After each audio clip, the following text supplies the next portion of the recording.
Three, two, You one. can Clap count is down what's and gonna I'll clap. happen. All right. I'll count. All right. I'll clap on 0. 3, 2, 1. All right. That's something. That's gotta be good. Ooh, I just got a notification from Brave. It says it's an advertisement. Oh. They got their ad network is launched. Okay. Tell me about that. So essentially, the model is advertisers pay Brave. 70% of that commission goes to the users for viewing the ad, and then you take that. You can either take that just profit, which is like very little per year, or it gets automatically sent to the websites that you visit most often. Mm-hmm. So there's a much smaller cut going to like a Facebook or a Google kind of thing, and it's kind of recycling the ads to who you want it to go to. And also the ads are just, since the browser is a ad blocker, it takes all the ads out of the page, and the only ads you get are a notification, just like a system notification. So it's very like non-intrusive. Obviously I have the ads on just to kind of test it and play with it. Eventually I'll probably turn it off, but it's really cool. It's an opt-in advertising platform, basically. Well, just look at that organic, natural content, Gil. Like, we just got we immediately started recording and then got a notification. So now we can talk about Brave a little bit. That's super cool. 2 comments that I have on Brave that I'm not sure I've expressed before. Number 1 is it is crypto based and there's a BAT token and everything, but yeah, I've used it and I have it installed. I recently uninstalled it on my phone. We'll talk about that a little bit, I think. But what's interesting is this is a crypto project that I would never know has a crypto backing thing. It just seems very privacy. I couldn't even tell you what the focus is. It privacy? It's a cool looking browser. Yeah, mostly privacy. But yeah, that's what I love about it, and that's why I've been like all about this since the beginning, is because you don't need to know anything about Bitcoin or blockchain or Ethereum. Like, you don't need to know anything about cryptocurrencies to just say this is an awesome product that just happens to use a cryptocurrency in the background. Yeah, and there's some that don't need crypto and have crypto, but they'll let you know about it. And Brave has been really good about being its own. Like, it seems like how a crypto company should work, and like the cryptocurrency aspect is like completely on the back end. Right. Like, I don't know if I've said this on the podcast or not, but like when people are visiting Facebook and things like that, they don't need to know how like humongous like Oracle databases and like data warehouses in work. Like they don't need to know the whole back end. So I don't understand the whole thing in the cryptocurrency world of making sure all the users know how cryptocurrencies and blockchain works. Like, just make a cool and interesting and good project, and if it lends itself to benefiting from some sort of cryptocurrency, then integrate that. But like, people don't need to know what that's like, that's what it is. If that's your core, if that's the core of your product, and then you don't have a good product. And spoiler, it almost never lends itself to blockchain. I mean, right. I saw some infographic on like Facebook, like one of these Facebook like meme groups or something that was just like, do you need a blockchain? And then like an arrow pointing to it. It was just no. Yeah. It's useful if you need like, some kind of ledger that, if it's useful if you don't trust the company. And people do generally trust the company. So it's weird for the public, like, unless you're a really privacy-centered person or some reason that makes it a lot of sense that you don't want to trust the company, it really isn't that useful in a lot of situations. Yeah, there's like a wing of the cryptocurrency world that's like, the banks are going to be all gone, and like Bitcoin's going to take over, and everyone's going to own their own keys. And I just like, that's just not going to happen. Like, people are still going to trust banks to hold, like, maybe in the future Bitcoin is more universal. What makes Bitcoin and Ethereum and things like that interesting is that it's programmable money. That lends itself to lots of interesting things. And like Bitcoin, for example, could be, it's a global currency native to the internet that can be transferred from one side of the world to the other essentially instantly with no transaction fees and no middleman. But like, and that's a really interesting. There's lots of cool things you can do with that you can't do with traditional money. But like, people people aren't going to want to have to do all those sorts of things. So maybe in the future, banks will hold Bitcoin keys and things like that for people. But there's always going to be some sort of middleman, and that's going to be a huge market. But I think what makes this interesting is that you have the option to not do that, whereas you just don't have the option now. You have to use a bank or something to send money from one side of the world to another, unless it's through the like postal service. And like I was saying, the trust, that's useful, but then also like when you remove the middleman, you know, it's like the classic entrepreneurial move is just cut out that middleman. And I think a lot of times it's just really complicated. So I don't know if we're there yet, but you know, this in theory allows you to cut out the middleman, and like Bitcoin cuts out the middleman, and so now it's better for sending money across the world. But yeah, like whenever you go to a store and they're like, you have like the minimum purchase, or you have to spend X amount of, like, you just can't use a credit card here. Like, that's because there's such a high fee on using a credit card. So like there is a cost associated with credit cards and or debit cards or whatever it is, and using that's just not, it just isn't there for cryptocurrency. Someone's got to send the bits from one database to another, and they have to be compensated for that. That's what I had. I had a Spanish teacher one time who had no idea about any of this, and I tried to tell him about Bitcoin, and I was like, yeah, it's like regular currency, but they cut out that middleman, so the fee, you know, there's basically no fee. And then he was like, is there really no fee? And I was like, no, there's still like a fee. And he was like, yep, okay, that's gonna be just like regular currency. Just give it time. And yeah, like he's not. We'll see where it goes. But that's kind of different because, like, the fee isn't decided by some central, like, owning authority, because it's an open source project. Like, no one's getting, like, the miners are getting paid for, you know, for mining the blocks and things like that. But once you get onto the Lightning Network, the fees are like fractions of a fraction of a fraction of a penny, as opposed to right now, if you buy something online, it's like 30 cents plus 1.5% of that transaction.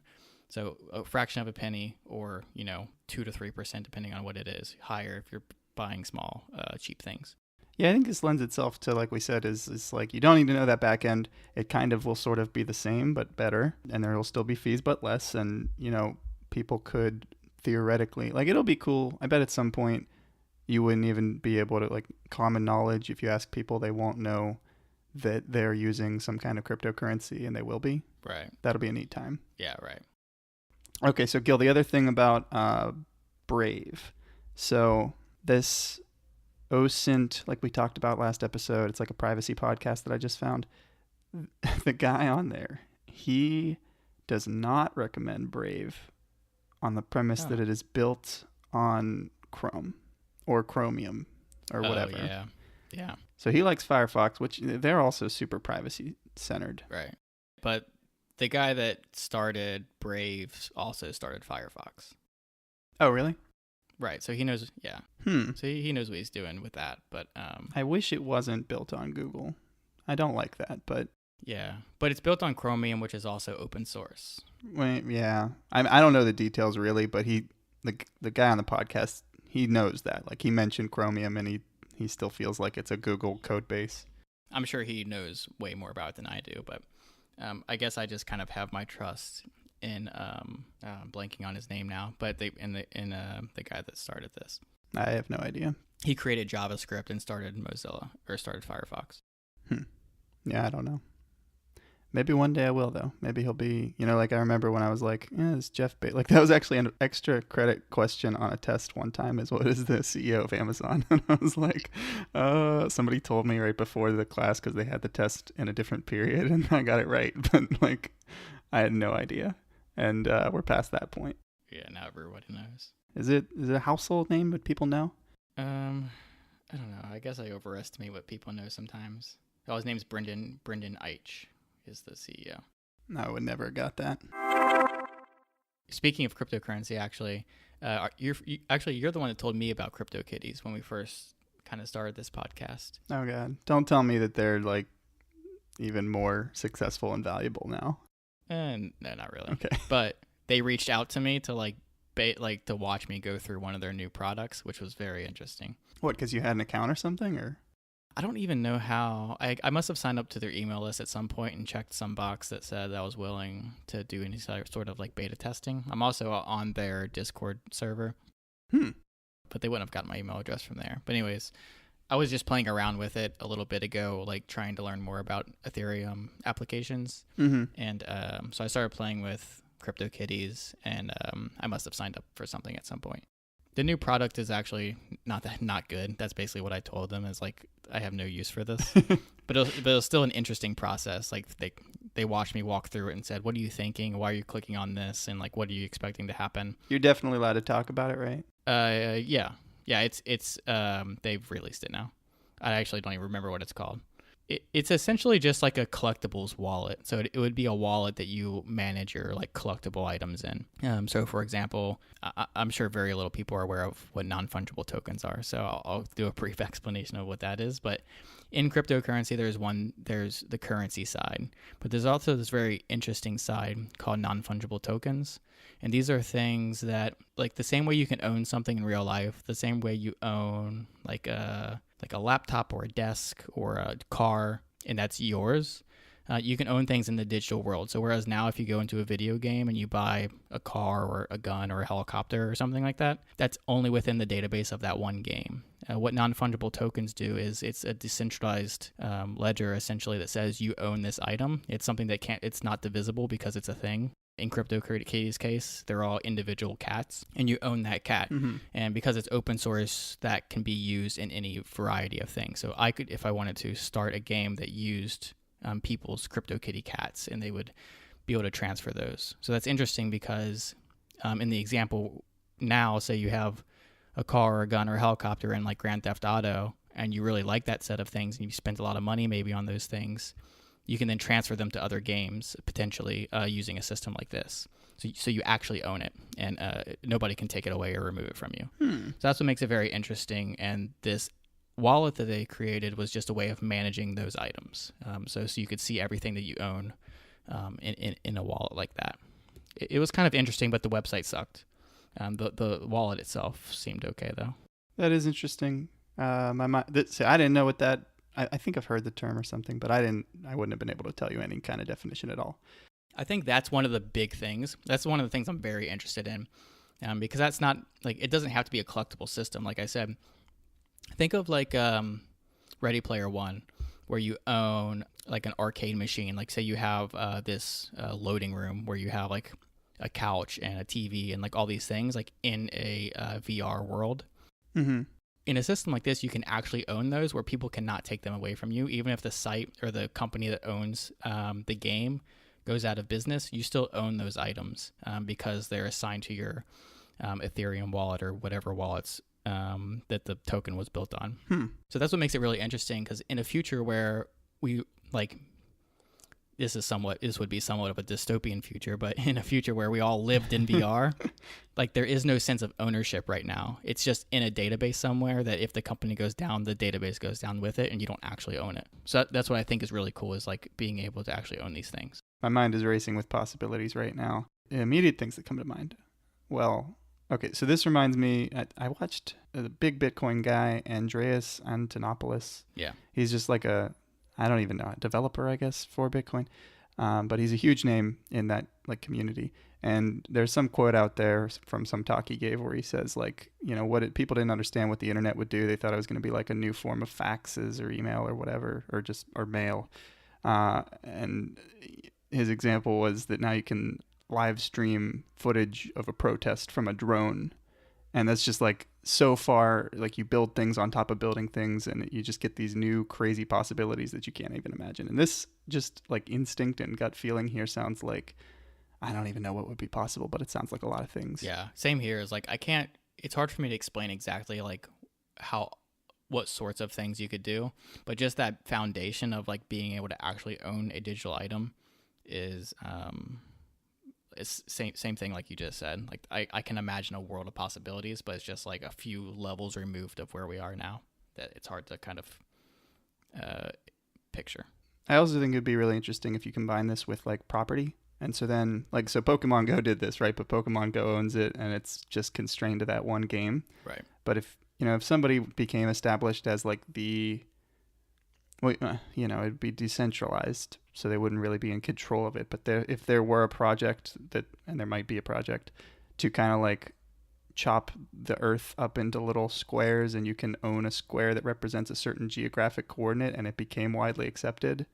Like, that's a whole crazy possibility right there. You don't own the land, but you own like the universally accepted token that is associated with that plot of land.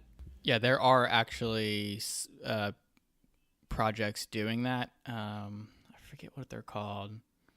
But yeah, there are projects that are basically a digital world, something like a Sims or something, and you can buy plots of land. It's very early right now, so like people are buying plots of land, but there's actually nothing you can do on it yet. But their goal is to have basically a VR or a virtual world that you can go into, and you own these plots of land that you can do whatever you want with. Right. It'd be crazy if there was like a universally accepted virtual world, and there'd be like offshoots, and you could choose other worlds, but there would be like the main, primarily accepted one. And then it's like, if you own that plot of land, boom, you can put whatever digital content on it that you want, even though there's like a real building on the land. You own the digital space, or maybe like there's so many crazy possibilities. I don't even know. Like one thing could be the land, but then you can bring your CryptoKitties in there from one system. You can bring all of your furniture from some other game or system. Like merging all of these worlds into one big digital world. Just endless possibilities. I guess we can transition on to talking about Tesla Autonomy Day, and at that I will bring up my specific set of notes about Autonomy Day. Its own note. Yeah, well, yeah, it does. Start us off, Gil. So Tesla had an event all about autonomy and the different things that they're doing. It kind of splits into, they built a custom chip. Previously, I think they were using NVIDIA. The chip that they built is 21 times faster, I think. And basically, this is what's doing all the real-time image processing as you're driving down the road on board in the car. And then there's like the deep learning, like the neural network that they use for all of the image recognition. So how the computer actually can process what it's seeing without having to have LiDAR or any of these other systems. I don't know how much you have, but I don't know. It's hard for me to explain exactly like how excited I am about this. Like I got into like stock market, like I actually like went in and like bought shares of Tesla right after this event because it's like, it's got me so excited about what they're doing. And they're just like light years ahead of what anybody could even feasibly, like I don't see how anybody could catch up at this point.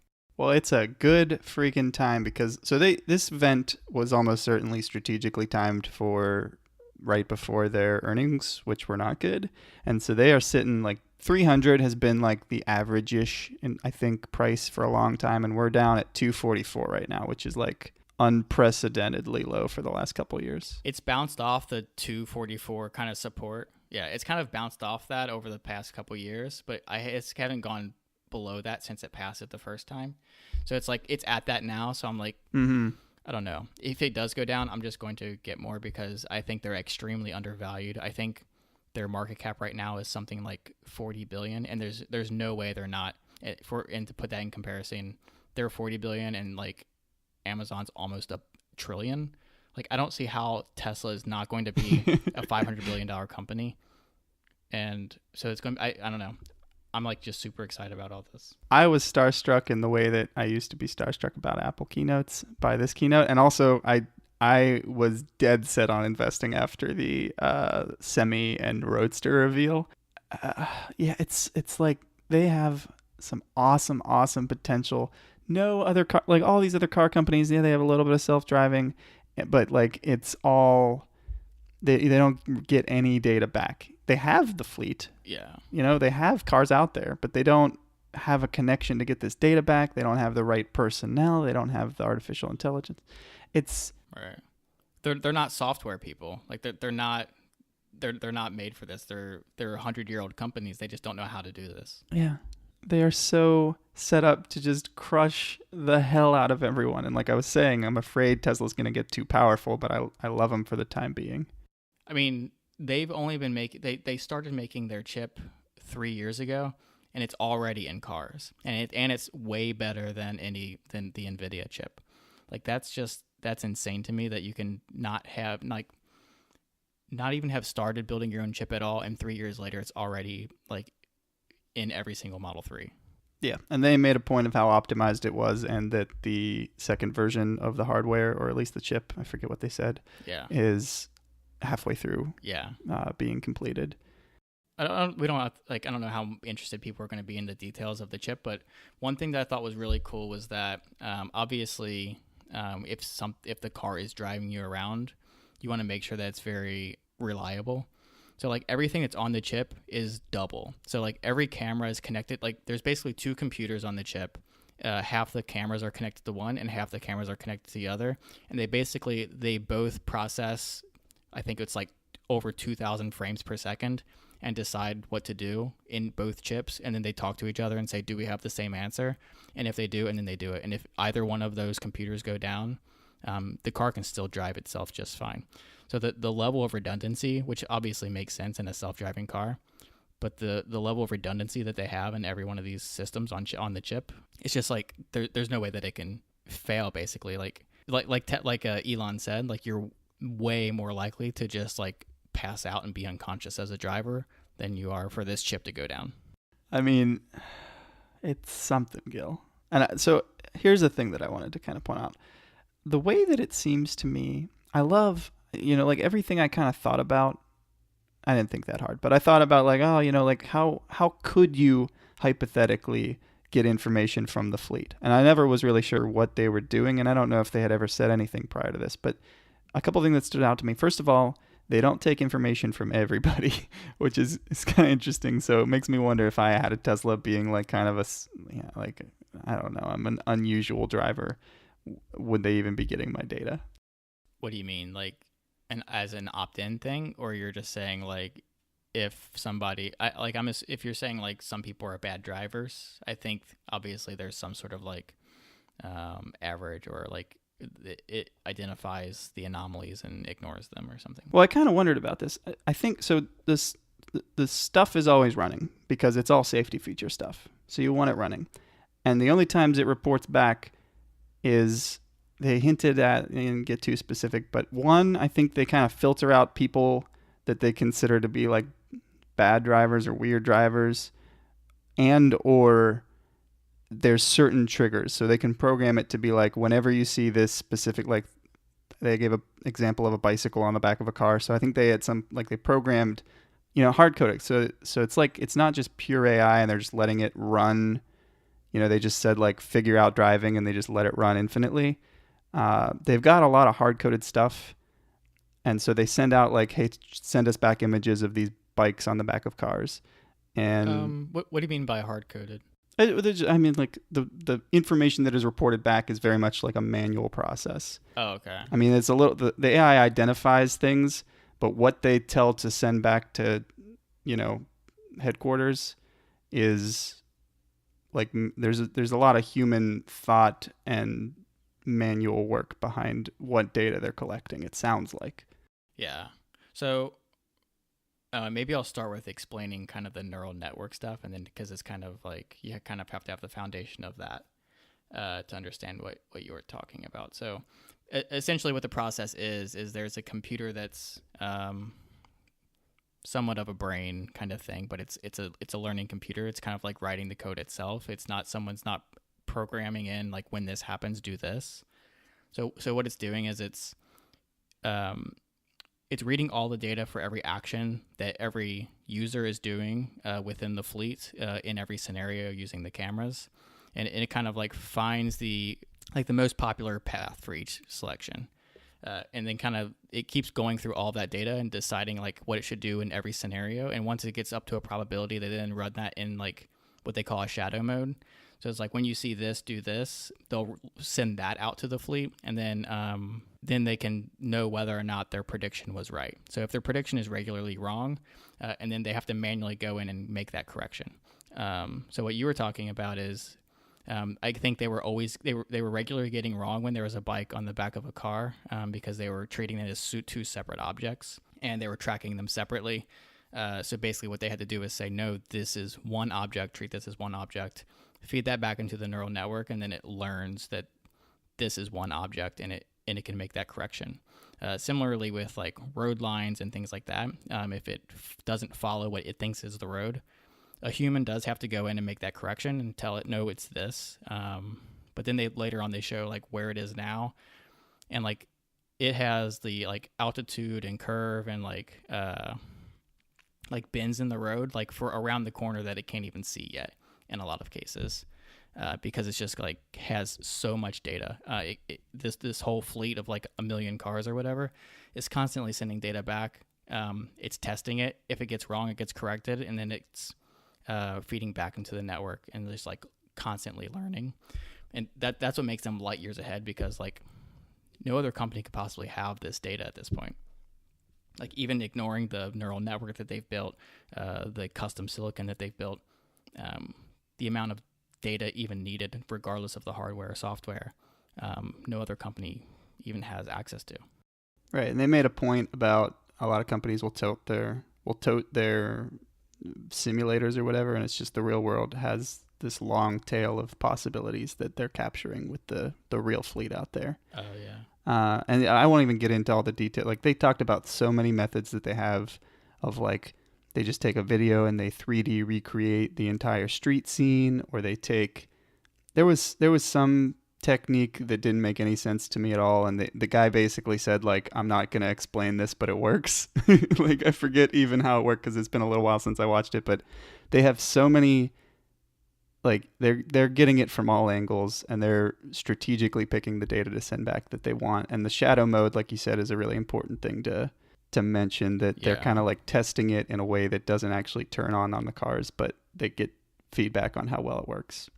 Because it does have to be trained by humans. So if you have a piece of code that you can send out to 1 million people and say, is the human doing the same thing as the code would have done? And then in the cases where it's not doing, we can look at that and see why and make corrections based off of that. Like that feedback loop, like exponentially trends towards essentially 100% accuracy, because it's just constantly feeding the information back into itself. Yeah.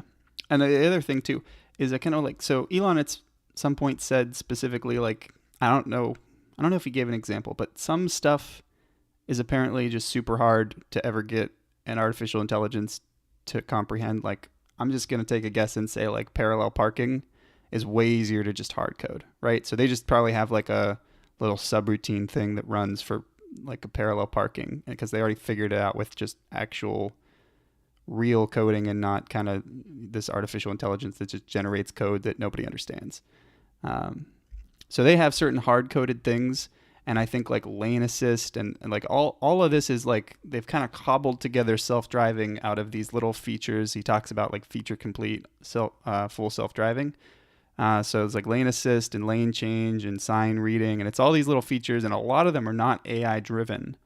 But then like kind of to sort of glue it all together / implement new features that are more difficult for humans to program, they have the AI stuff. So they figure out like, oh, okay, can we predict where the road's going to go just based on, we don't even know what factors. We just give the AI all of the information, and we see how it figures out how the road is going to go. So they don't rely on HD maps as they were talking about in it for some of it, and they don't rely on GPS. They just, use the AI or the neural network to develop some kind of algorithm that works well, and that's like a difficult for humans to program kind of thing. And then they implement that once they're confident about it into their other hard-coded things. And it really is kind of like cobbled together. So it's not one, it's not just one AI algorithm in the end. It's a bunch of hard-coded things linked with AI to like improve things. But even like the lane assist stuff, there is a level of the, I'm hesitant to call it AI, but like deep learning that's going into that, because just of the variance of different types of roads and conditions, and there could be snow on the ground and all of these different variables that you have to solve for, that just simple, is there a dotted line there, might not answer. So sometimes it's a dirt road, or, whatever the situation is. Once you get to level 5 self-driving, like you still need to be able to do those things. And I don't know. I think what's interesting is that once you solve for vision, which is what that feedback loop is, basically, like going out to the fleet saying, this is what all these images are, feeding that back into it, saying, show me images that look like this so you can make corrections. And you have that across the whole world, not just in the US or wherever. Like, it's also in India, where it's completely separate driving conditions than it is here in the US. Once you solve for vision, it's doing the same thing that we're doing. Like, imagine if, like, we can only see whatever it is, 140 degrees or something, and our focus is at even less than that. Like, imagine this computer can look 360 degrees at all times, and immediately identify within like they said, 2100 frames per second, like in that much of a second, like make a decision on where everything is in the scene and react on that. Like, this is going to, like, I think right now the crash rate is like twice as safe as the human driver. Once they start pushing this stuff out more, it's like, I can't imagine that being any less than 100 times safer. Yeah, I do want to clarify here that I think right now some things are hard-coded, and then they kind of build little features using the neural networks. I think eventually all of the features will be improved by the neural networks, and eventually it will be almost entirely neural network driven, and then probably just entirely neural network driven. Like, whatever algorithm runs the self-driving cars many years from now will be just completely, it'll look like garbled code to a human, because it was just developed through kind of like an evolutionary thing. And it's like, well, why does it work to do this certain thing at this certain time? And it's like, I don't know. That's just how the algorithm learned works best. And every time it does something wrong and a human corrects it, like, it's never making that mistake again. So, like, the more cars, like, once you get to the economies of scales of having 1 million cars on the road, and every single little edge case is being corrected, like, it learns from that and it doesn't make that mistake again. All right, Gil, I have a question for you. Do you feel like Tesla owners should have the right to turn off fleet learning, or at least reporting back information, for either privacy or power consumption concerns, or for reasons like that? I think 100% they should. Okay, I actually don't even know if they do. I don't think they do. I would be surprised if they didn't. If they don't, though, I don't know. I think I would be kind of surprised by that. So the Teslas always are running this stuff. So I really don't think it actually uses that much more power, because they're always, running all the sensors and doing all the crunching because it's a safety thing. It certainly uses some additional amount of power to send that information back, but it's probably very tiny. So I don't know that that's my chief concern here, but privacy concerns, and they say it's anonymous, but you could figure out whose Tesla that is. Like, somebody working at Tesla, they could take advantage, or like a leak or who knows what, but that's information. I don't know if they actually can, if a Tesla owner can opt out of that. And this is also back to, how much, if you own a piece of hardware, should you be allowed to modify the code beneath it, or, rights of electronics. It gets complicated and fuzzy, I don't know. It's hard to make it, like, I can't modify the code of like my iPhone either, but at least they tell me that I have control over what is sent back to Apple. So I think it's the data that we should own, not necessarily like the software. I understand not wanting people to be able to own or manipulate, but once you get to the point of something that I generated, whether that's by turning the wheel, or to like swerve out of the way of something, like any sort of data that I'm generating for them, or any sort of value that I'm sending back to them, I feel like I should have the option to turn off. Yeah, we should figure out if you do. I'm not sure if that's the case right now.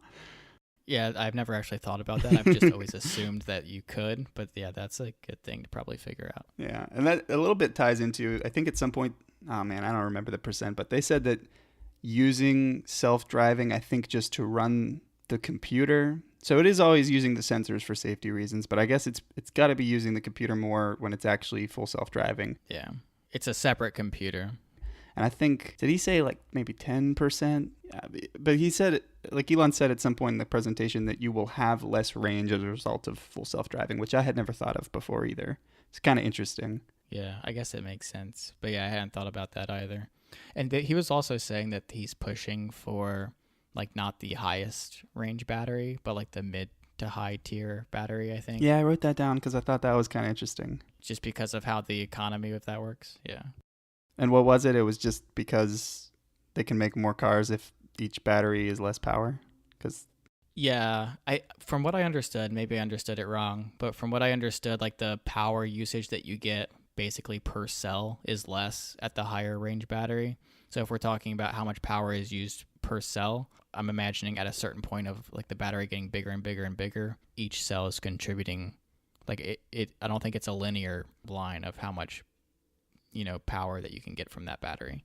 I thought it was just because they only have so many cells, and so if they sell cars with less, less That power, might be it, but they can sell more cars. I don't know. one thing that I did think was interesting was, so it was the last question of the presentation. Someone said, if a car gets in a wreck, should I be liable or should Tesla be liable? And he stopped for a second. He was like, I think Tesla should be liable, which I thought was very interesting because I can't imagine any other company like admitting responsibility for something like a wreck like that. Like in the grand scheme of things, Tesla having to pay a couple like $50,000 for somebody dying in their car is actually not that much, but I don't know. I just thought that was interesting. It reminds me, I went to an engineering camp in like high school, and there's like a former Marine guy who like ran it or helped out with it, and he told me, why will they never do self-driving cars? This was before Tesla might have existed, but it was like before any kind of serious self-driving was happening at all. And I was like, I don't know. Or no, somebody else said because it would just take too much computer power. And I was like, no, that's not right. But the guy that asked the question then said, no, they'll never do it because of liability reasons. And it gets fuzzy. It gets to be tricky, but it's certainly looking like it would be lucrative. And, I don't think that'll slow things down too much at all. In a world where all cars are self-driving, I mean, there just won't be any wrecks. So that's kind of like the more it's used, the less chance of something actually happening is. Mm-hmm. Like if all cars are self-driving, like we don't even need stop signs or stop lights anymore. Like cars can just be flying, crossing within inches of each other throughout the intersection, and like that's something that could feasibly happen with no accidents when everything's being run by a computer and they're all talking to each other. Okay, this gets into where he said that, okay, I think this is a direct quote that I wrote down. Consumers will demand people not be allowed to drive these 2-ton death machines. Was a quote from Elon. That's his prediction for the future. Yeah, I can see that in a far future, but like in the world we live in now where like people aren't even giving up their guns, I can't imagine people giving up their, like demanding cars to be off the road, at least a large I think the number of people that would be demanding cars to be off the road would be fairly small, at least in our lifetime. But I think it's inevitable, though, that we will reach a point to where you're not allowed to drive a car. Like, I don't think my kids will ever have a driver's license. Yeah, that's, well, I don't know. I hope. That'd be cool. But we do get into this kind of sticky situation where two possibilities. Future where we are not allowed to own cars, or possibly just don't own. I guess you could probably always own a car, but like we're really kind of coming up on cars as a service kind of thing with the Tesla fleet. And then on top of that, it's the possibility of either no one is allowed to drive cars, or potentially we end up in a situation where due to like insurance reasons and liability and whatever, kind of, it just ends up that only like rich or more well-off people are able to actually drive a car themselves or have a car with a wheel. Yeah. That I don't, like, I do agree with the more self-driving cars, the better. I don't agree with telling people what they can and can't do. Like, you're just not allowed to buy a self-driving car. Like, I'm fine with there being, and I even think that there should be at some point, roads that are self-driving only. Maybe even most highways are self-driving only, or whatever it is. And then, everyone else can drive wherever they want. Yeah. Like, so I can easily imagine a world where there are sections of the roads that it's illegal to drive, unless it's self-driving. I'll tell you, you're going to have a hell of a problem with the motorcycles because difficult to make self-driving, and they're not going to, like those motorcycle gangs, they are not going to give those up. And then, and I don't think they should have to either. Yeah. I mean, that's not what I'm saying, but I'm just saying, I do think that eventually that there should be, basically self-driving only lanes or car or streets or whatever it is. But we do have sort of a tragedy of the commons-ish type. I don't know if that's the right analogy, but like if there is one not self-driven thing on an otherwise entirely self-driven road, now potentially, if the algorithms aren't tuned, if they're all optimized for everyone else being a self-driving car, then you mess everything up with one driver that's not self-driving. I guess not only that, but like once all cars on the road are like very predictable in what they're going to do, like somebody that does want to cause harm could do so very easily because they would know how the car is going to react in X situation, or if I do this. Here's a prediction. I think you're going to see legislation that allows self-driving cars to go faster. And, you're going to get the marketing of all the benefits of like, you'll never get a speeding ticket again, which I recently got a speeding ticket. We're not going to talk about it. And, all this, not only can you go faster, but you're never going to be liable for any kind of traffic and violation again. That's actually really interesting. I never thought about that. And then convenience being king will make this a thing. And people will like kind of give up their right to drive for just the convenience of not having to own a car, not having to drive slower, not having to drive, because it just takes you where you want to go and you can sleep. We haven't even touched on this at all, but the ride sharing, what do they call it? The robo-taxis? Yeah, the robo-taxis. So basically the 95% of the time that you're not driving, your car can just go off and basically be a Lyft or an Uber for people and earn you income, and Tesla would just get a cut of that. I think that is 100% going to happen. Next year seems super optimistic. I don't see it happening next year. Another thing that he said that I thought was really optimistic was that you could earn like $30,000 a year on it. And if the Teslas cost $38,000 a year or whatever for the self-driving, and you can earn $30,000 a year, like this seems like it's just ripe for a market where there are just like millions of Teslas on the road because everyone's just buying like 6 Teslas and just having them robo-taxi all the time. Gil, the invisible hand. it'll balance that out. Whether Tesla will change their prices or they'll become more or less expensive to make that profit will equal zero eventually. You're right, but I'm saying I think there will be a bubble at some point because of that.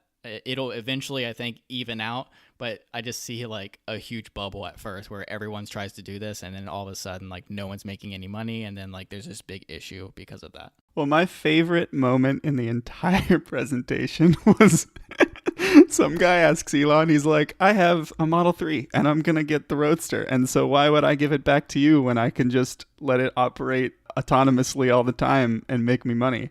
Elon was like, I think that would be unwieldy. And the guy's like, I don't know. Seems easy, because it does seem easy and you have to do nothing. Yeah, I didn't quite understand what Elon's... I love Elon Musk because of the amazing things that he's done, but like I want him to be like this dignified genius, but he gets in these like kind of petty arguments all the time, and like he was noticeably defensive in a lot of the questions. Yeah, which I'm kind of off put by that part of him, but that was one of them where I'm just like, I don't know, he kind of has a point. I think that tells me that probably this has been discussed and maybe he didn't want to go into too much information or something. Here's my quick solution for this. Tesla, so they said that you have to agree that only the Tesla network can use the self-driving cars. And how would you even do it if you didn't use the Tesla network? I guess you could like go behind, like, because the person, it wouldn't work, Gil. You couldn't do it not on the Tesla network. You would have to hack the cars or something. Well, you would just leave it on the side of a road with a sign on it that says, you're like, pay me Bitcoin and I'll remotely unlock my Tesla for you. And tell it to go to it. I guess you could like really... Well, they could even program it, but it's like, I don't know. You could have a super sketch black market for Tesla cars, but for the vast majority, and I think it'd be super easy to crack down on, it will have to operate on the Tesla network, and people have already been agreeing to it, apparently, is what he said. And here's this quick fix. Tesla could very easily say, hey, we know who you are. Buying a car is like a big thing. It's not like an iPhone. Like if this was some kind of rental program where you rented other iPhones to people, it's like it's a cheap thing and it's not super trackable. These are freaking cars. They're going to have a pretty good idea of who owns this car. And it's very easy to say, you can only have one Tesla enrolled in the Tesla fleet program, and it can only be in that program for 60% of its driven miles or something like that. So I think they're going to have no problem at all not making it so that everyone operates like a rental car business for profit. But I don't know, maybe they won't care and they'll just let it happen. I guess the advantage to using their network is that obviously it's just so easy. You don't have to. So there's a have you heard of Turo? Yeah. Yeah. So someone could just run like a Turo thing and say, you know what, I have a self-driving car. You have to come get it, or I'll have to send it to you. But it is self-driving, and it will self-drive you wherever you want to go. Like, I guess you could do that, but I guess maybe he's right. Maybe that is somewhat unwieldy when the alternative is just like go into work and say, all right, Tesla, be back by 4:30. Well, you wouldn't be able to list it on Turo legally, and then Tesla will see it on Turo, and then they'll just tell the car to drive back to Tesla, and you'll lose your Tesla. I didn't get the sense that that was illegal, but yeah, I think it would be. I don't like that either. That seems... It's only the person still owns the car. This is what I said, and Tesla seems like a couple of the presentations they've given have had very like PR people, like kind of like that. It's pretty much every Apple keynote anymore is like, I don't know who they are, and they're just like complete PR people.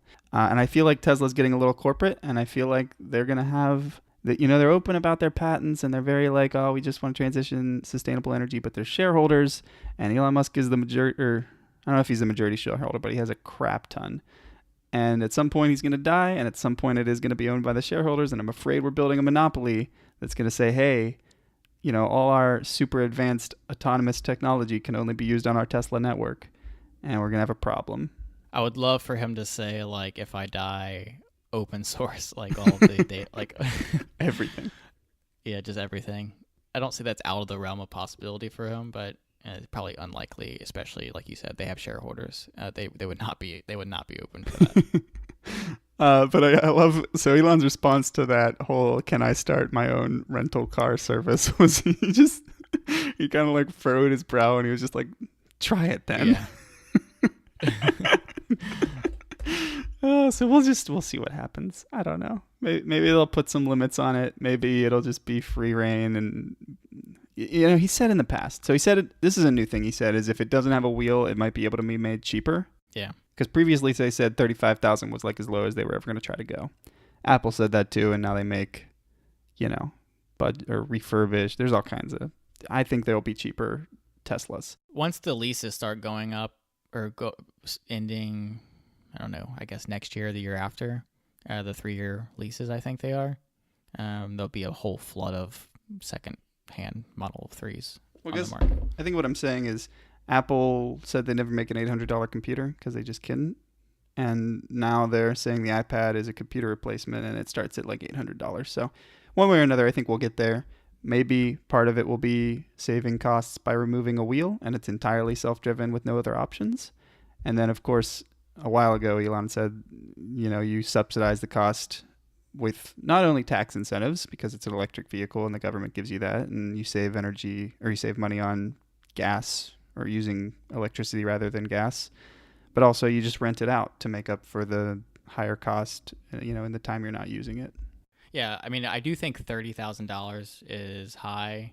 I mean, he's obviously done the math. He probably has an idea, and maybe in 5 years it will be $30,000 a year. But even if it's only like $5,000 a year, like that's still pretty good over the lifetime of the car. Like it's still basically half off if you keep the car for only 3 years. So that definitely offsets it a significant amount.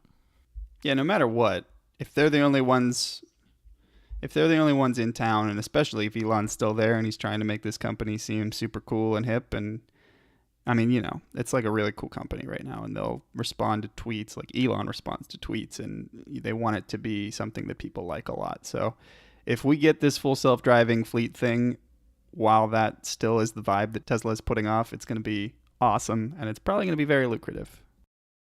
Oh, yeah. I mean, that is the, you know, Apple Music of Tesla, like their recurring revenue per user. Like it's no longer a one-time purchase. They're like they get the $38,000 or whatever up front, and then they get 30% of their you know, Uber, basically their robotaxi commissions. Yeah, I love. So he said at some point they expect to be, because of this, extremely cash flow positive, and I think at a different point he said self-driving tech was their entire expense structure. I don't remember that. It might have. Oh, yeah. Yeah, It's I like, remember all that. right, so we're cat and mouse here. But they have so much other, like with the solar and the energy, like they do have a lot of projects. But apparently, this full self-driving, autonomous neural network AI stuff is like the leading focus.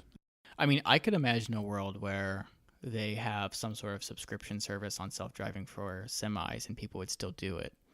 What do you mean? So that, you know, they have the semi thing. Like a semi truck? Yeah, they have the semi truck that's Okay. coming out whenever. Like if we say full self-driving for this, like level 5 self-driving, we get paid X cents per mile. It's like no matter what they charge, it'll be a tiny fraction of paying a human to do that. So I could see a world where people buy the semi companies, like, you know, Walmart or whatever buys a semi. I could see a world where they would pay per mile also for full self-driving. That'd be interesting. I mean, that's pretty tempting, especially like, oh, I don't even have to own the things and do maintenance on them, and I just pay. Yeah, they've got so much. Like this is again, there are so many possibilities here with like what are the kind of ancillary. Is that how you say that word? I'm gonna take a second to figure out how to pronounce that. Ancillary. I think ancillary, but Okay. I also don't know. All right, whatever. What are the side benefits of this? And it's like so you can revolutionize. I mean, like all this delivery services, taxi services. You could have some kind of like, all kinds of niche things with like now you've got like a pet transport system and it's feasible because you don't have a human driver that otherwise would make it cost too much. It's just, I don't know. My mom is all about like, she likes her pets and she wants to take it doesn't matter. But like, there's just so many little possible things with if you get this thing to be able to charge itself and then drive across the country. Ugh. All right, let me ask you, Gil. Do you think we're going to have like national approval? Like, will it be a time where you cannot drive through certain states in full self driving without a person in the thing, in the vehicle? I don't like maybe in the long distant future, maybe not that long. I mean, things move so fast, but I don't think so. And I don't think there should be either. I think that, like I said, I think that there should be reserved parts of the roads, even if it's all highways are all only self-driving. But I don't think that everything will be self-driving in any state. Well, I'm just saying in the near future, like, so for example, RVs. If you have an RV, like random half, if you look at a map, half the states allow you to be unbuckled in the back of them. This is just, I looked into RVs one time. And so, if you want to be fully like legally compliant, you got to like buckle and unbuckle as you cross through states or whatever. So I'm saying, do you think that you'll be able to go from California to New York without a person in the vehicle? Or will some state not give in and so then you've got to go around it? Oh, you're talking about the other way around. Like, will there be regulation banning? Okay, I see. Yeah, it's like weed. Like marijuana is slowly becoming a thing and but for like autonomous driving, it's going to matter a lot if you can't cross through this major highway that runs through Montana or whatever? Yeah. I think in our lifetime, they'll all give in. But you think it'll be not a federal thing and they'd all have to. I think maybe it will start state by state and then eventually go federal once it's like 80% of the states. But I can't imagine there just being like a group of a few states that I don't know. Maybe it will never be a federal thing. Maybe it'll always stay state by state, like weed or something is now. All right. But like it'd be such an economic like disaster to their state if every other state allowed for full self-driving cars. Yeah, I think there will be like a domino effect because it's like, oh, you want all this revenue of the like, or I think there's incentives for the states to want this. And it's like Elon says, as soon as you prove it's statistically better than humans. Right. It's like, only like 50,000 people die this year in car wrecks and, they're all in Nebraska. It's like, okay, then Nebraska's going to also allow self-driving cars. Well, at that, Gil, do you think that America, as per, we get a lot of the things first. So do you think we're going to keep it up and get self-driving? Because we got a lot of regulatory stuff to jump over. Teslas are in other places. Usually most things roll out to the United States first because these companies are United States based. But with all of the regulations we'd have to get over, what do you think about like China ending up with the first self-driving car, or Hong Kong, or I don't know who's like the least regulatory nation that might allow it first? Yeah, I don't know. I could imagine like a China or South Korea or something like that, or even Japan being easier on the regulation as far as self-driving cars go. I don't know. I don't think that, but obviously I can't predict the future. I'm not like, but I don't think that the U.S. will be as resistant.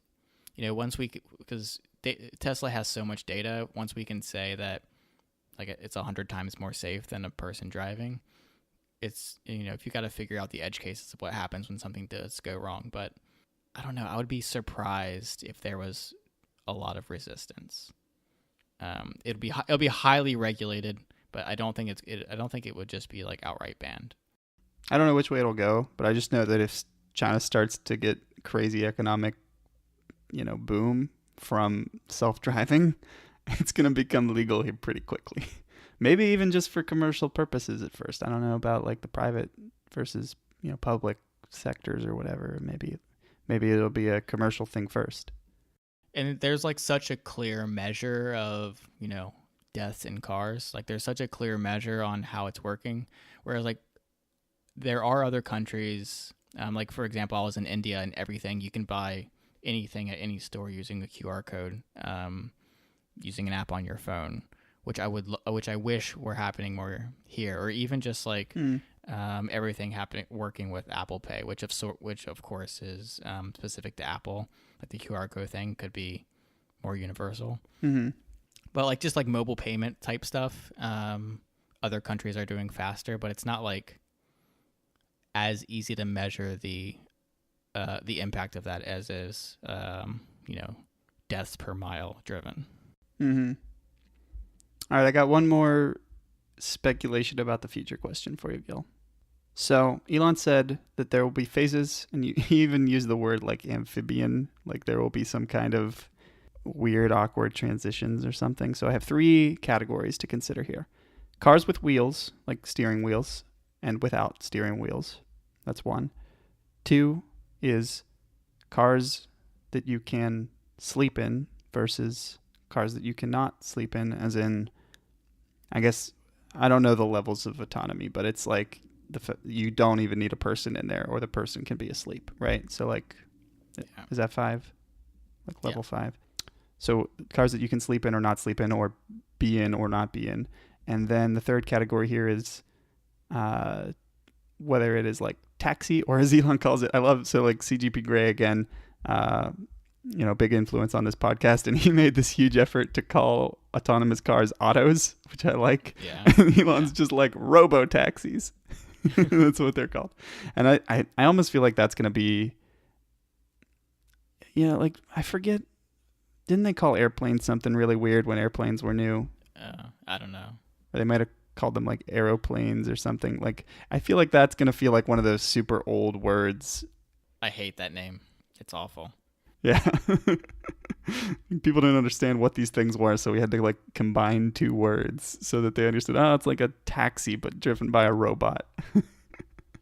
But anyway, my third category is when it is in taxi mode versus personal mode for full self-driving. So like, this is a complicated question, I guess, but I guess what order do you think? Do you think there will be some overlap where you can have a car that has no wheel before the fleet goes live, or do you think the fleet will go live and then there will be the cars that don't have wheels?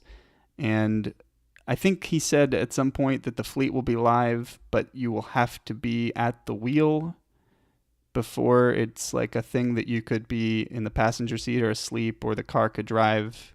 I don't know how the fleet could go live. Are you asking like when level 5 autonomous driving is released, will the wheels be immediately removed? Is that what you're asking? I'm asking like 3 separate questions of like, when do you think wheels will be introduced, or when do you think a wheelless version will come out? When do you think you will be able to sleep, or that there won't be able to be a person in the car? And then when do you think that the taxi, Or yeah, when do you think the fleet will go live versus just personal full self-driving?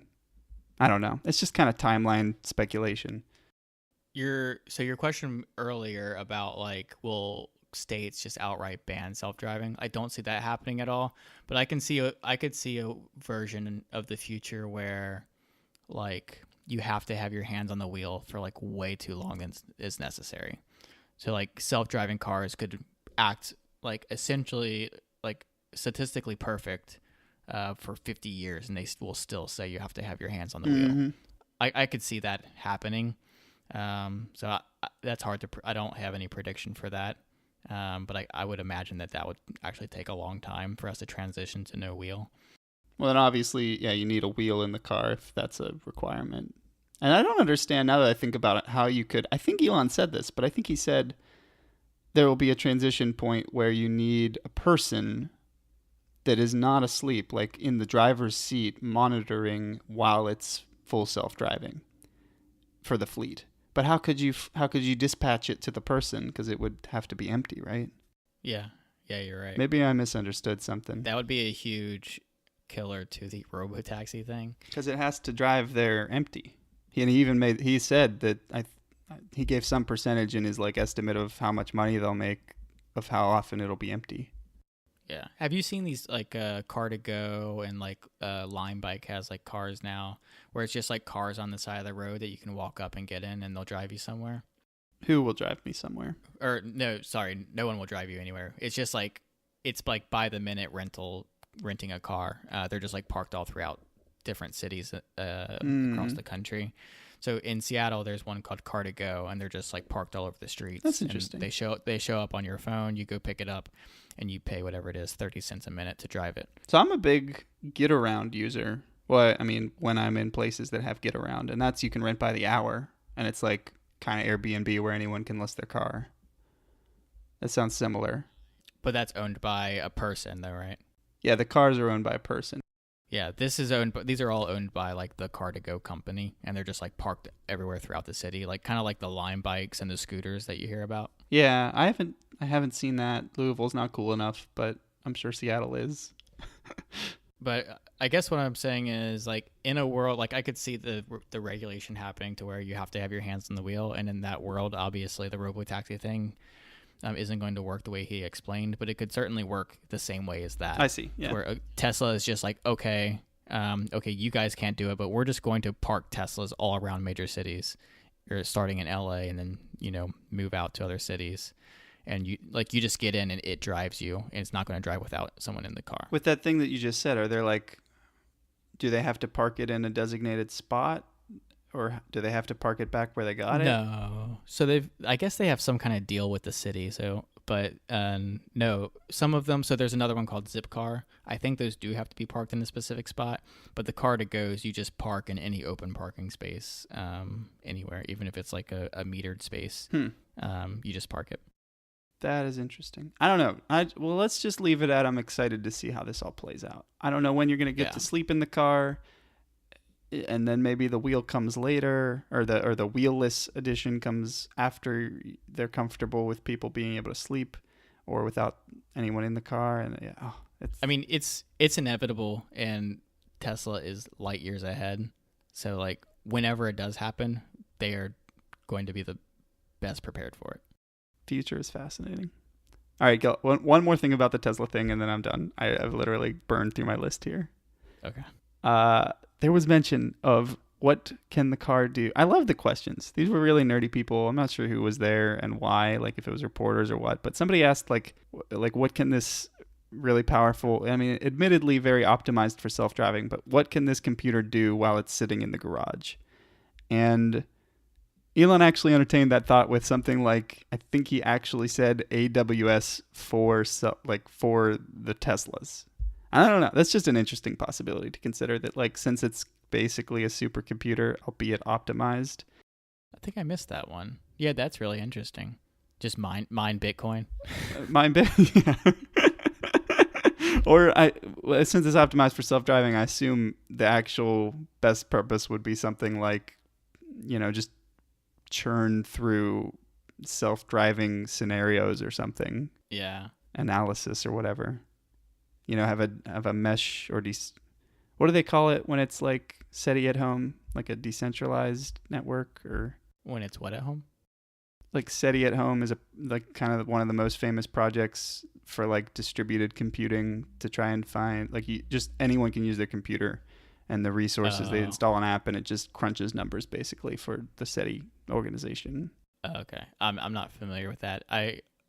With that exactly, but I have heard of like researchers having access to this like global supercomputer basically. Yeah. Where people have offered their like CPU power to solve whatever problem they're trying to solve. Yeah, it's the same as that. But Tesla, even it's a question of should users have the right to, or should owners have the right to not allow this? But it's conceivable that Tesla could just force all their cars when they're parked and charging to just run that CPU or Jeep or whatever, the computer at full power, just crunching self-driving simulations or working out the self-driving algorithm, running the neural network development. I don't know the words for this, but like figuring out more stuff for that. Yeah, I hadn't thought about that, and I missed that question, but that's really interesting because obviously that's a lot of power that could potentially, obviously have use. So I do like that. Yeah. Just even if it's like maybe it's not open to anybody, but they have a special program where like healthcare or like something like that with tons of data that they need to process. Say, okay, send it to our, super computer, our network of Teslas, and we'll figure that out for you by, in like 12 seconds. Kind of cool, interesting, different thing. But again, I think their data stream is pretty limited. And it's very specific to self-driving, to like you were saying. So like I don't know how much that would lend itself to other applications, but I'm not like I don't know a lot about like building hardware. Something to think about, and I was really happy with those questions. I have an update on the iPad. It was a spectacular failure, Gil. Spectacular. I've returned the iPad at this point. I would have had to either way, unless I kept it. But as mentioned previously, I got the very low storage capacity one with just full intensive returning it, and made you and my fiance promise, or make me promise to return it. And I did. You know what? It was not, I don't know. I don't even want to spend that much time on it, but I just ended up not using it hardly at all. So I would imagine that you would, like, at least I would have the problem to where if I can't use it for everything, then I'm not going to use it for anything. Yeah, well, it wasn't set up because I purposefully didn't want to install all these apps, and I was like, oh, well, my phone works the way that I want it to work, and the iPad is just like for specific things. But I never established, what is it called, Affinity Designer, but I never got too deep into it. Did you keep it for like desktop or something, or did you return that? I didn't get it. You buy those separate, and I never got it for desktop, but I might give that a shot here sometime. Yeah, I started using Pixelmator Pro.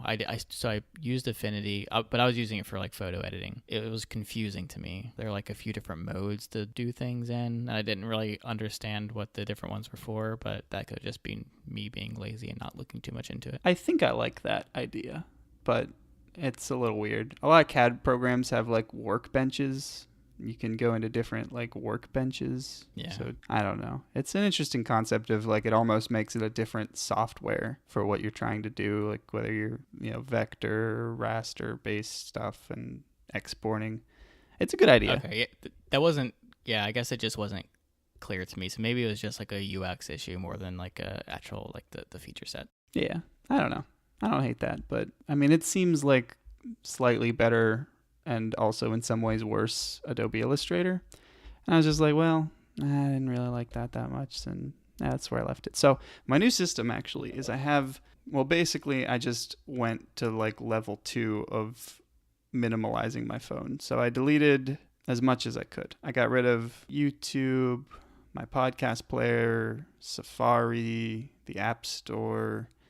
It's pretty bare bones right now, in the hope that like, I don't know. I forget what my even purpose with all this is, but I'm just trying to not consume too much content. And I occasionally reinstall my podcast player or put Safari back, but it's been working pretty well.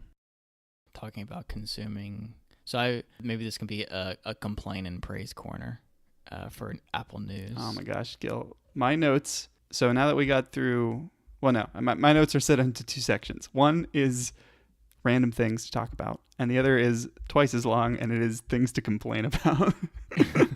Okay, maybe next episode can be all about complaining. No, tell me your complaint. Okay.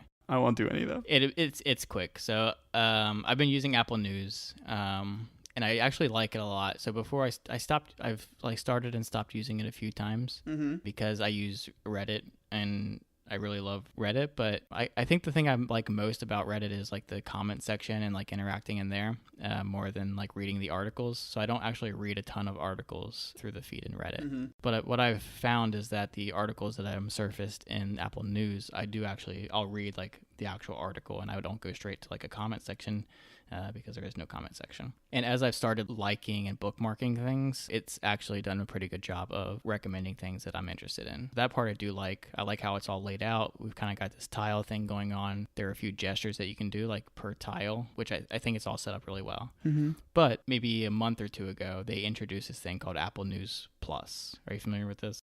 Yeah, is it out? Yeah, so basically they merged in their like magazine subscription service in with Apple News, and it's completely taken over. Like it's just integrated in everything. There are all these Apple News Plus articles that are within my regular feed that I can't do anything with because I'm not paying for that. So I click on it. If I click on it, it just says, try Apple News Plus.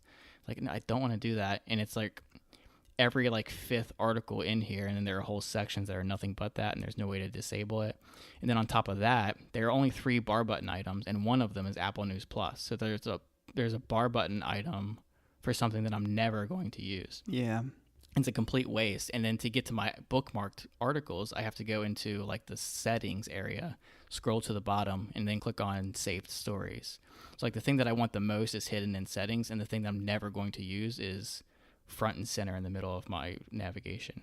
So it's like I like a lot of it, but like this Apple News Plus thing is just really making me annoyed lately. Gil, it's almost like they're trying to encourage you to purchase a subscription to Apple News Plus. It's just making me resent it. Like it's making me less likely to use it. Obviously that's their choice, and I'm sure they're making a crazy amount of money because they have it as a nav item and integrate it within all of the stories, but I'm just not the user that's going to that's just not the way to get me to buy your thing. I'm pretty annoyed by subscriptions in general right now, especially like subscriptions that are like pay me money for more content, and I'm like, I have so much content, I will pay you money to take away content, and that's not a thing. So. Content is not like in a shortage right now. Like I'll find plenty of millions of other things to do that are probably better than whatever you're trying to get me to pay for.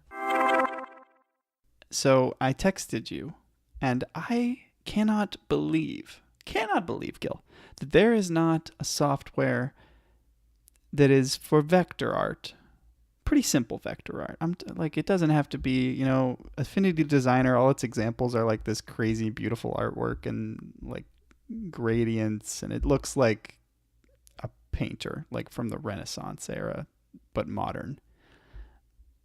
I just want simple software that does 2 things. I want it to be vector so that you can zoom in, and it keeps, it doesn't get blurry like a raster image. But I want, 1, constraints. So like, I don't know if you've ever used my biggest example here that I like the best is Autodesk Inventor or Autodesk Inventor Fusion 360. And actually, I do know that you've used that because I showed you it one time. Yeah, you taught me how to use 360, and I've used it a lot since then, so thank you for that. So, in the 2D view, forget everything 3D, but just in the 2D view, you can like kind of draw it sort of like just with flat lines, the shape-ish thing that you want, and then you go in and you constrain it, and you say, okay, I want it to be this long or this angle, and there's so many different options. You can offset, and the tools are fantastic. You can make any, you can't make super organic shapes, but you can make any shape efficiently and just precision and very easy, that kind of thing. Okay. Now combine that with something like you see there's a program called OpenSCAD, SCAD, which is totally a script-based CAD program. So you design 3D shapes, but they are entirely script-based, and the benefit there is that you can kind of make them procedurally generated, I guess. So like you can change one variable and it changes the shape, or you can input stuff. Oh, that's cool. Yeah, so I made a while ago, and I haven't really done anything with it, but I made like a little ring, and I can put in a Bitcoin private key, and it puts the private key on the ring. And it takes me like 2 seconds to generate this ring, which is super cool. You could not do that in almost any other software at all. Yeah, you sent me a picture of that model before. Yeah, And it's super cool. That's super cool. And so like another example, I think AutoCAD, Autodesk Maya. Maya is like a 3D kind of rendering kind of, it's a different sort of, but you can also make scripts in Maya. And so that's the other thing that I want here, right? I want a software that not only allows me to do, I guess this is two separate things, but it'd be great if one piece of software combined this. I want to constrain things, which is super easy to be like precise about and create like very precision, like the flag that I made, the American flag that I made, redesign, Yeah. that was, I made it in Inventor and then exported that 2D file and then filled in the colors in Illustrator. That's literally what I did. But if you were to combine that with the power to like script things so that you could actually like, without touching the computer at all, totally automate just kind of iterations on the thing and make subtle changes or make customization, like different, like I did with the ring, a different private key or different names or whatever, that would be so crazy powerful. So even just one or the other, because, Autodesk Fusion 360 doesn't really let me add colors and export it as an actual image thing. I have to take it into Illustrator. So I have a recommendation. Please. Have you used Sketch?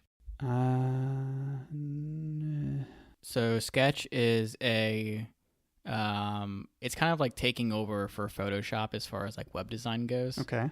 But it is a vector program. It's like a golden, like diamond icon. So you'll see that, and I think it's like $100. But Yeah. It's like the UI thingy.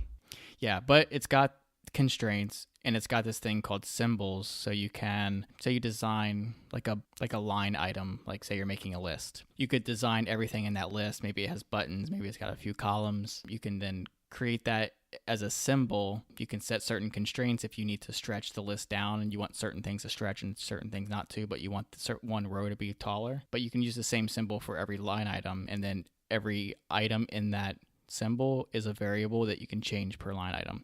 So say you had a line of like 5 things, it could all use the same symbol, but they could be different heights, and they could have different text and colors and images or whatever it is within that symbol. Okay, sold. I'm going to look into Sketch. I've had it. I think it's not currently installed, but I have definitely had the little diamond thing. That has strong potential. And as far as the scripting side of things, I found that like processing, if you've ever heard of processing, No. it is specifically, for some reason you program Arduinos with it, which is like little microcontrollers for nerd projects and things. And that's how I originally started using it. But processing in general is like a visual programming language, and people use it for a lot of art related things. And I've been tinkering around with trying to figure out, okay, how can I create just vector, really basic shapes and things with this? And it's so long. It's so long to just script out a thing. But, it has text support, and it has PDF support. And it's like different shapes are really well supported. And processing seems like a pretty strong way to go too for like making some kind of art form that I can then custom just input any name or any data, and then it just, all the formatting would be correct. And like I even want, there's so much potential for something that's just constrained. I think like in CAD, like they call it like skeleton modeling, where you can kind of change anything after the fact and everything will update and it doesn't break anything. And so it'd be so cool to design something in a way that then you can go back and like change the font to any font, and it makes it the right size, and it doesn't run on to second line or anything. It perfectly makes the font, and then you can just, at the end of the process, you pick what font looks best, and then you just hit go, and you get the perfect design out of that in the end. So that's it. I'm surprised that's not a super, maybe Sketch. Maybe that's what I'm looking for. I don't think Sketch will be as powerful as you're looking for, but it has a lot of the same things. Like it doesn't have any sort of scripting thing. Setting constraints as far as maybe it does do this. I've just never used it. I'm not like an expert at using it, but I've used a lot of these symbol type things for mocking things up at work. Mm-hmm. But as far as like setting a text box that's like, change the size of the text to fit this box. Right. I think like that sort of specific things. I don't know if it can do that. But it does a lot of really cool things, and so maybe it does, and I've just never used it. I'll have to poke around on it because it seems crazy powerful, and the way that Fusion 360, by the way, everyone listening, Fusion 360 is free. It works on the Mac. It I think works on the PC. Yeah. It doesn't even matter if you use it for the 3D stuff. The 2D that you can export as like a common, I think, DWG file, and Illustrator will read that. That is like for simple things that don't have to have all kinds of organic kind of like artistic shaping to them. It's so intuitive to use Fusion 360 for just like I used the flags. It's perfect. Like flag design. It's like great for any sort of like product design, especially because like you said, you can set very specific constraints and then you can offset them. So if you need a tolerance of like a millimeter around one side of one object, like it's just very easy to do. A lot of these things like designing based off of something that was previously created in the process. And then it's also got this really cool thing to where you can go back in the history and you can change anything. Yeah. So say you've made like 20 changes, you can go back to the second thing and like add something to it, and then you could fast forward back to the other 18 changes and like it'll be in place. It's really cool. Yeah, and it's just it's so crazy that I like am using a 3D design, like product design software, and then just stopping short of actually making the thing 3D because the 2D stuff is so good, and then throwing that into Illustrator just to add color. AutoCAD, I have that, and it is also, well, it's available on Mac. I don't know if it's free, but it works in a different way. It's not bad, and then maybe you can also do constraints to some extent. I don't know. It's weird and different, and it kind of has this like terminal interface that you can type stuff, but I really like Fusion and constraints, and just, you know, then you can change the value later, and it does kind of work in that way like I'm talking about with it being scriptable. Except Fusion, you would never get away with like a totally automated process. You always have to open Fusion, change the number, and then export the thing. Whereas processing, I could make it literally like run on a server, which is nice. Oh, huh. Yeah, I'll have to look more into processing. That sounds cool. I mean, it's just like it's almost a programming language. I think it's pretty close to Python in just kind of its simplicity, and it's very visual based. Processing is an open source computer programming language that is integrated development environment built for the electronic arts, new media art, and visual design communities. There we go. Yeah, it's like an art focus. Processing's cool. Definitely recommend it.